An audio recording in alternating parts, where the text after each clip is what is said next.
As I have the opportunity to do quite a bit of reading on immigration, periodically I'll see Matthew's name pop up, and it'll quote him as saying something about immigration.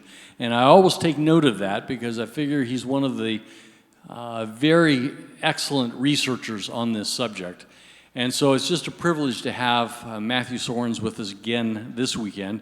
Matthew is the director for church mobilization for an organization, an NGO called World Relief. He's also the national coordinator for the Evangelical Immigration Table and an author. And so would you please welcome Matthew Soerens. Good to see you. Well, thank you so much, John, for that introduction, that welcome. It's great to be here, actually back here. I was here a few years ago, not on a Sunday morning, though, so I must not have shaken things up too badly. But my job is to talk about this topic of immigration, which is a little bit controversial in our society today. It's a topic that for a lot of people, including in the church, stirs up some strong emotions. And that, of course, is important to us at World Relief because for about 75 years, our mission has been to empower the church to serve the most vulnerable. And we do that in various places around the world, but in the U.S. context, we've primarily done that by working with local churches to serve refugees and other immigrants.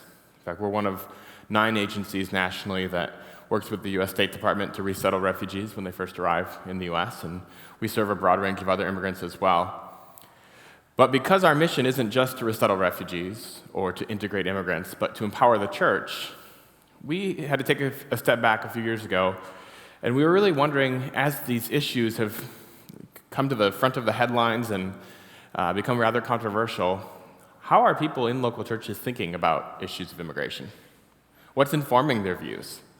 So we worked with a group called Lawfully Research to commission a survey. We asked self-described evangelical Christians in the United States a variety of questions, one of which was, what's the most important factor influencing your views on the topic of immigration, on the arrival of immigrants to your community? And the results actually were a little bit troubling to me. We found that only 12% of self-described evangelical Christians in the U.S. said that their views were primarily influenced by the Bible. And that's taking into account that when researchers will tell you when you ask a survey question like this, sometimes instead of giving the honest answer, people give what they think is the right answer. Well, if you're an evangelical Christian and the Bible was one of the choices, it was probably the right answer. But still, the Bible, my local church, the views of national Christian leaders, those choices came up combined less often than the media.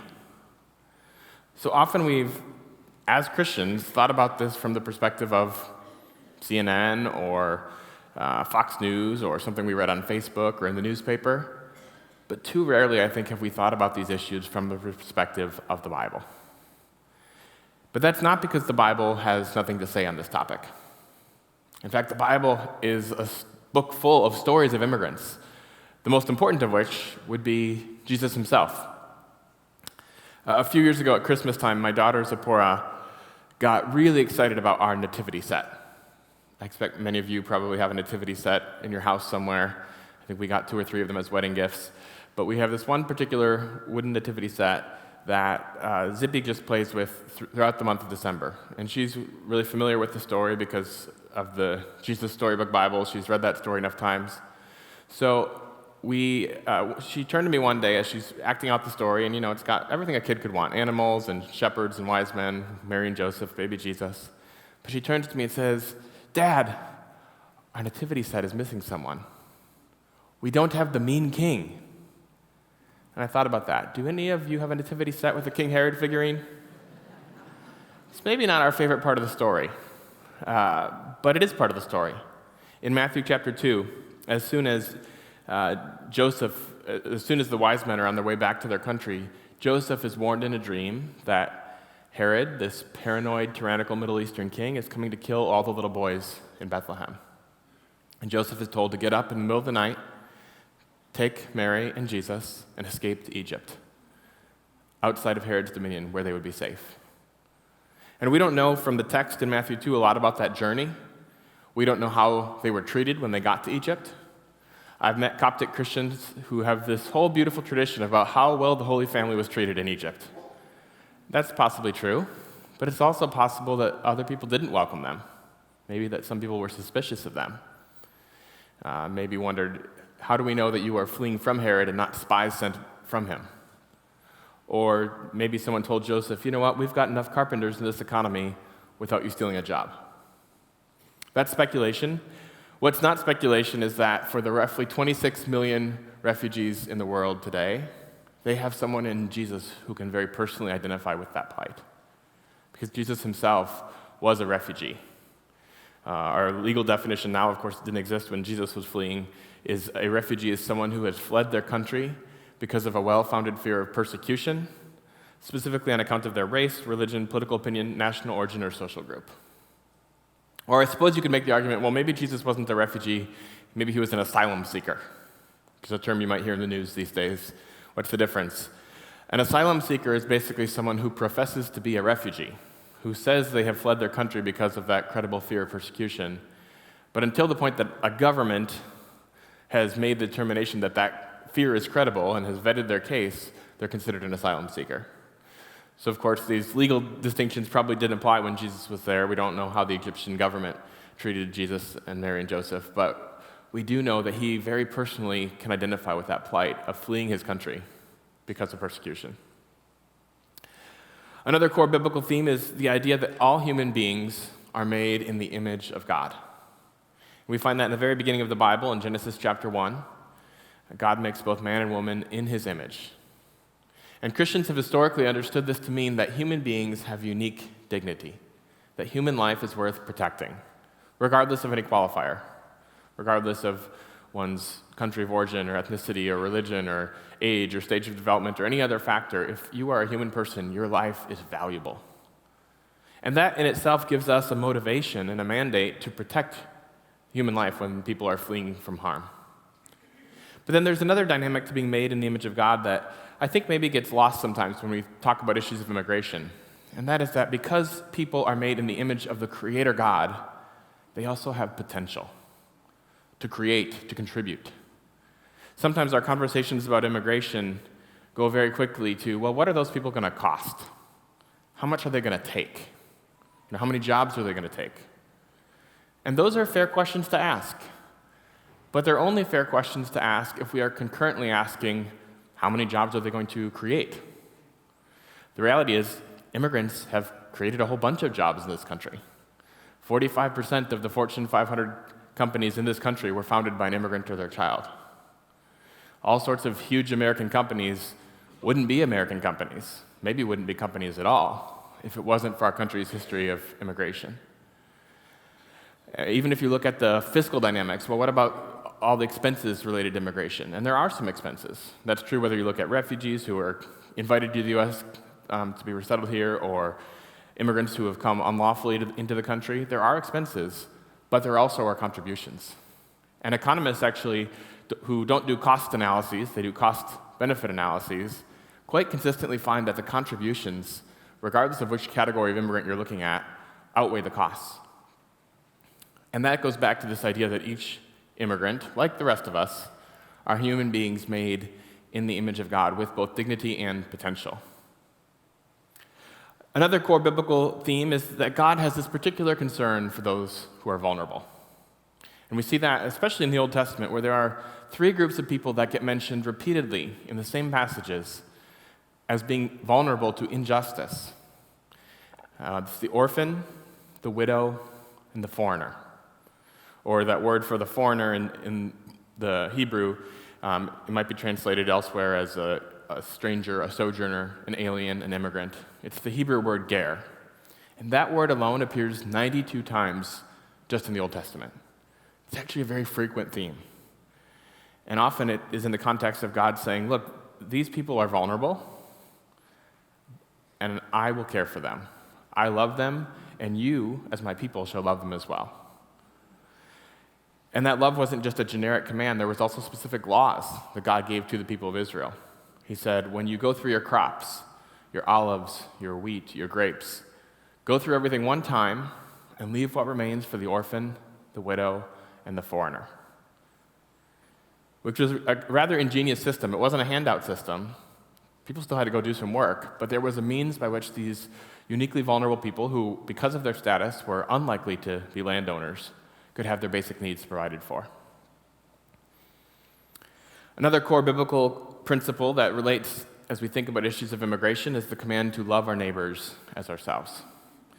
And we find that command on its first instance in the book of Leviticus, chapter 19, verse 18. And then a few verses later, in verses 33 and 34, God tells the Israelites, "When a foreigner resides with you in your land, you shall not mistreat them. The foreigner residing among you shall be to you as your native born. You shall love them as yourselves, for you were foreigners in the land of Egypt." So even if we were just looking at that one chapter, we could conclude that that command to love our neighbors has very broad ramifications. But Jesus leaves no room for doubt in that, because in the Gospels, when he is asked, "What is the greatest commandment?" Jesus responds that it is to love God with your whole heart, soul, mind, and strength, and to love your neighbors as yourselves. But the person asking him this question is a legal scholar, and it tells us in Luke chapter 10 that this lawyer wants to justify himself. So he's got a reason for his follow-up question, which is, who is my neighbor?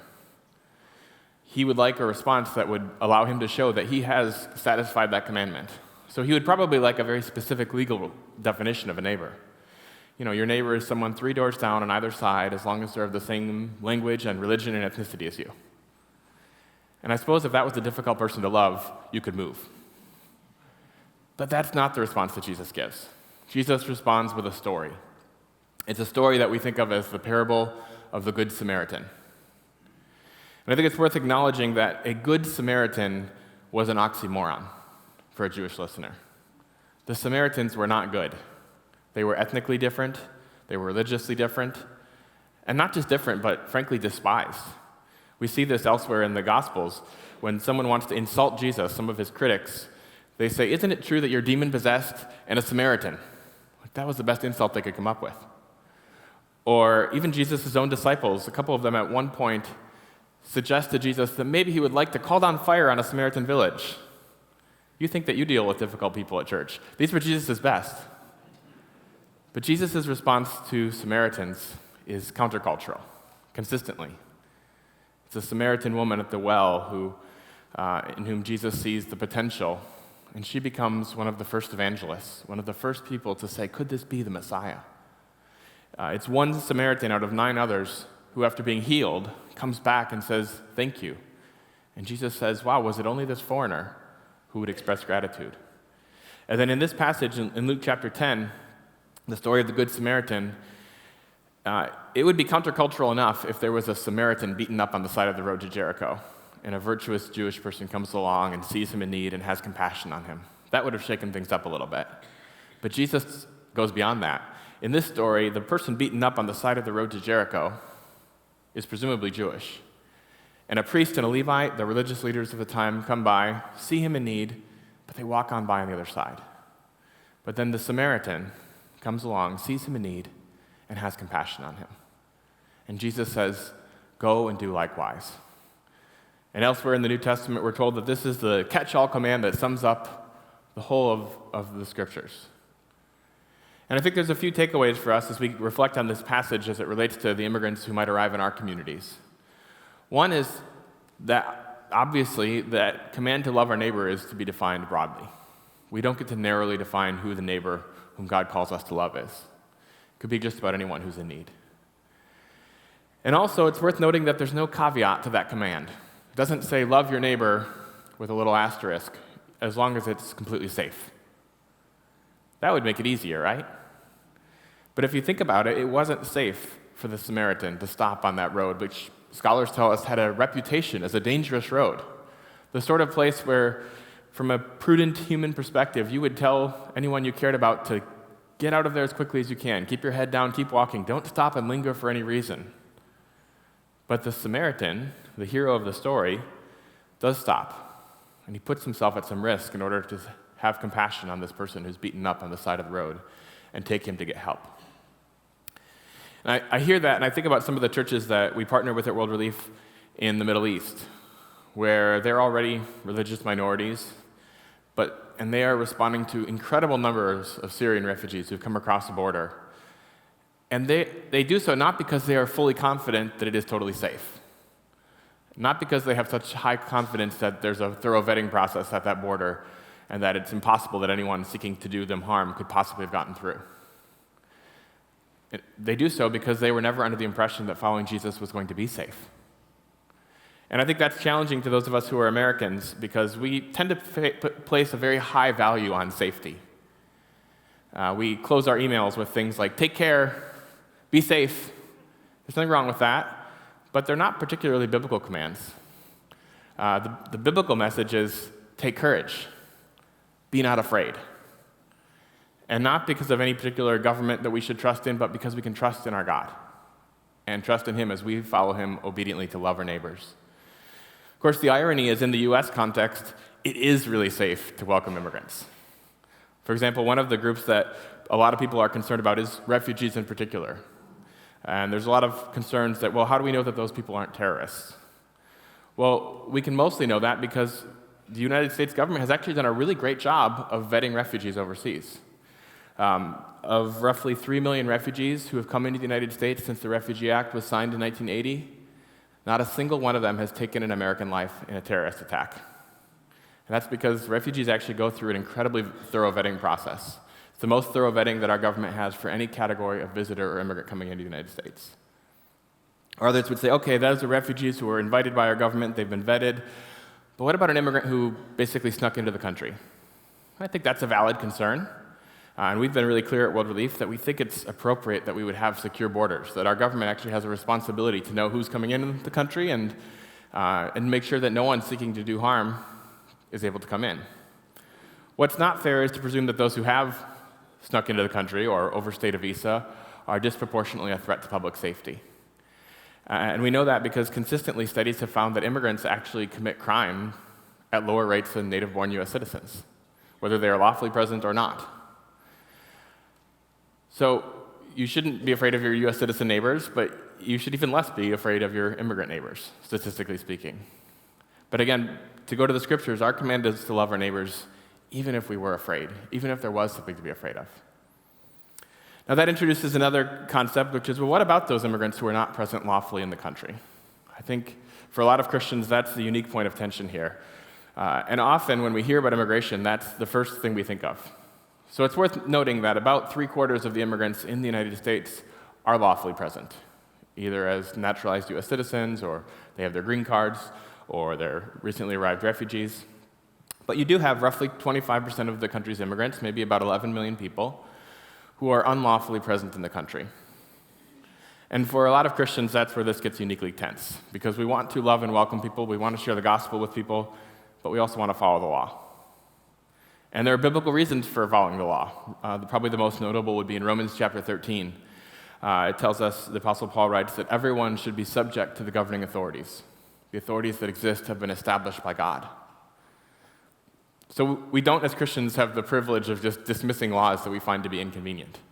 Now, I should say that there clearly, both in the scriptures and throughout American history, are times when God's law contradicts a law of a state. We see that with Shadrach, Meshach, and Abednego, or the Hebrew midwives who don't go along with an edict to kill little children. We see it at points in our own history when, for example, African Americans were treated in a subhuman way. But in general, we are to respect the law. So should we love and welcome people, or should we follow the law when immigrants are not here lawfully? And I think the answer is pretty clearly yes. And that's because the good news is there's nothing against the law with showing kindness to people, regardless of what you think their legal status is. There's nothing against the law of teaching English classes or running a health clinic or teaching someone Sunday school or serving them communion. There's no requirement in the law that you report someone whom you suspect to be unlawfully present in the country. And we can both carry out ministry and serve people and love them and still be complying with the law. Now, another dynamic that I think maybe gets lost in some of the media debate around immigration is that a lot of immigrants to the United States are actually people who were persecuted specifically for their Christian faith. In fact, if you look at that group of refugees, the number one country of origin for refugees to the U.S. in the past decade is from Burma or Myanmar in Southeast Asia. And roughly 70% of those refugees are actually Christians who were persecuted in significant part because of their Christian faith. When we welcome them, there's a sense in which we actually are welcoming Jesus himself. In Matthew 25, Jesus says, "I was hungry, and you gave me something to eat. I was thirsty, and you gave me something to drink. I was a stranger, and you invited me in." And the disciples say, "Lord, when did we see you hungry or thirsty or sick or a prisoner or a stranger?" And Jesus says, "Whatever you did for one of the least of these, my brothers and sisters, you did unto me." So we have a unique opportunity as we stand with those persecuted for their faith in other parts of the world as they arrive in the United States. It's also worth noting that we have fewer of those opportunities than we used to. We can go back a slide here. As the total number of refugees allowed to the United States has gone down really dramatically in the past 3 to 4 years, the number of persecuted Christians has declined as well, and especially Christians who are persecuted for their faith. This data is from the 10 countries that the U.S. State Department says are countries where there are egregious violations of religious freedom. Basically countries where the governments do not respect Christianity or any other minority faith. And this is just Christians in particular. The number has declined from more than 15,000 Christian refugees from those 10 countries in 2015 down to about 3,000 last year, or 2018. Went slightly up to about 5,000 in 2019. And we don't know exactly where it will land for the upcoming year, but the overall ceiling, the overall number of refugees was recently reduced to its lowest level ever. So it's unlikely it could go up beyond the recent levels. Now, if it was just persecuted Christians who were coming to the United States as refugees and as immigrants, I think, frankly, in the church, this issue would be less controversial. But the reality is there are other immigrants, including a significant percentage of refugees who are coming from other faith backgrounds, Muslims or Hindus or Buddhists. And for a lot of Christians, that is a threat. People are nervous about people from other religious traditions coming to the United States. But our view at World Relief is this is actually a remarkable opportunity, a Great Commission opportunity to make disciples of all nations right in our own communities. And very often, that happens in response to a question. To be really clear, we don't do proselytism. We don't trick people into following Jesus. We don't serve them better if they pray a prayer. But we do believe in evangelism rightly understood, which is being a witness to who Jesus is. And when it's a team from a local church who welcomes a Muslim refugee family at the airport and genuinely loves them as their neighbors, without any pretext of, we will love you so long as you come to our church. But when we love people well, it's rare that sooner or later they don't ask the question, why? And we get to, as 1 Peter 3 says, to be ready to give an answer to everyone who asks you for the reason for the hope that is within you. And we've seen many people make that choice in this country where we are blessed with religious freedom, where we are free to share our faith and they are free to receive it or to reject it. Many have made the choice to become followers of Jesus in this country. One last biblical principle, well, I should also say that doesn't happen automatically. We might think, well, you have immigrants from Muslim backgrounds or Hindu backgrounds coming to a country where most people profess to be Christians, so automatically they're going to hear the gospel. It doesn't work that way. There was a study from the Center for the Study of Global Christianity at Gordon Conwell Seminary a few years ago. They found that 60% of people of non-Christian religious traditions in North America say they do not personally know a Christian. Not that they've never been to church or they've never read the Bible, but they don't know a Christian. And we might say, wow, those people need to get out more. There's a bunch of churches in the Portland area. There's lots of Christians around here. But maybe we need to put the mirror up to ourselves and say, are we going into those neighborhoods and loving our neighbors as ourselves?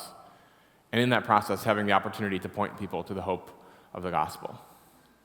J.D. Payne, who's a missiologist, says that something is missionally malignant whenever we are willing to make great sacrifices to travel the world to reach a people group, but are not willing to walk across the street. Last biblical principle, and I'll close with this, is the idea of hospitality. Hospitality is kind of a good Bible word, but I think sometimes in contemporary English we've lost some of its meaning. I grew up thinking that hospitality meant having our relatives come and stay in the guest room, and we better clean the house. Or maybe like having some friends over for dinner after church. Like a nice dinner. We would, find a good recipe and use certain dishes or something. But actually, hospitality in the Greek of the New Testament is the word philoxenia. It is literally the love of strangers, not just the love of your friends. And loving strangers is countercultural. I grew up watching Saturday morning cartoons that had public service announcements that were about stranger danger, right? Like, strangers are scary people. Don't talk to them. Don't take their candy. Except for Halloween, somehow it was okay. But I never knew quite how that worked together. But I, of course, understand why we give that message to kids. Of course, we want to protect kids. But I think sometimes we carry that with us even into adulthood. And even as a society, sometimes our approach to those who are unknown to us, who are different from us, is to see a potential threat. Now, I'm not going to tell you that the Bible promises that all strangers are safe. But I can tell you the Bible commands us, for example, in Romans 12 and elsewhere, to practice hospitality, to practice loving strangers.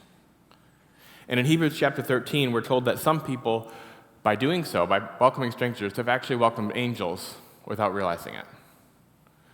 So I'll close with this story. A few years back, there was a new family that moved into the neighborhood where I was living.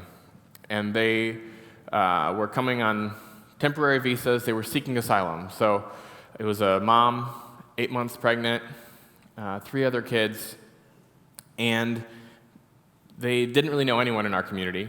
In fact, at the time, my girlfriend, Diana, came over to my apartment one day. She also lived in that same apartment complex, and she just sort of ran into this family. And she told me, Matt, this family, they don't know anyone here. This mom's about to have a baby, doesn't know where the hospital is. They could really use some help. So we wanted to help out, wanted to practice hospitality. We put up a message on Facebook and said, hey, does anyone from our church have some furniture or even like an air mattress? And my Diana was there at the hospital when that baby was born a few weeks later. And over time, they got their asylum application approved, which was a small miracle in its own right. It meant they could the mom could get a job, she could work, she could pay their own rent. And as time went by, they didn't need a lot of help anymore. They were just our friends. And that's really what we hope to see is long-term, of course there's some needs when a new family first arrives, but long-term we want it to be a reciprocal friendship. Well, another year went by, they were actually part of our wedding, and then another year went by, and their husband/father showed up. And it's a long story why he wasn't there when they first arrived. It relates to the persecution that they were fleeing in their country of origin. But I was there at the baggage claim in O'Hare Airport when he met his 2-year-old daughter for the first time. And they were all holding it together fairly well, and I was just a weepy mess. People were worried about me there, like, what's this guy's problem? But it was powerful to see him meet his daughter, to embrace his son, who'd probably grown a foot in adolescence in 2.5 years. And time went by, he became a dear friend as well, and in some ways he and his wife became mentors to us in marriage. And I remember at a certain point, they were over at our house for dinner, and they said, so you guys have been married for more than a year, when are you going to have kids? Which, by the way, is not culturally appropriate to ask, but we will forgive that, because they're not from here. And we explained to them kind of sheepishly, the reality is we had hoped and prayed to have kids since we were married, and it'd been a year, it hadn't happened. We were starting to wonder if it wasn't going to happen, and we shared that and said, we'd love for you to pray for us, which is a nice sort of casual Christian thing to say. And Jean-Vier said, I just have this sense from the Lord that he's going to bless you with a child in the next year. Well, that was very sweet, but I didn't start painting the nursery because it's not like we hadn't tried prayer. But it was only a few months later, this time we were over at their house for dinner, and we got to share with them the good news that Diana was pregnant.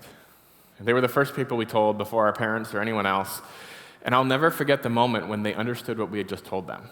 It takes a few seconds because they're translating from our English into their own language, but they literally fell down on the ground in their kitchen with all sorts of shouting, Jesus and Alleluias. It was like a Pentecostal church service in their kitchen. And they went on to tell us that they've been getting up early every Thursday, that they had been fasting all day on Thursdays and praying that God would bless us with a child. And we can put up on the screen my daughter Zipporah with Jean-Vier and Marie. And she is, I have no doubt, the answer to their prayers.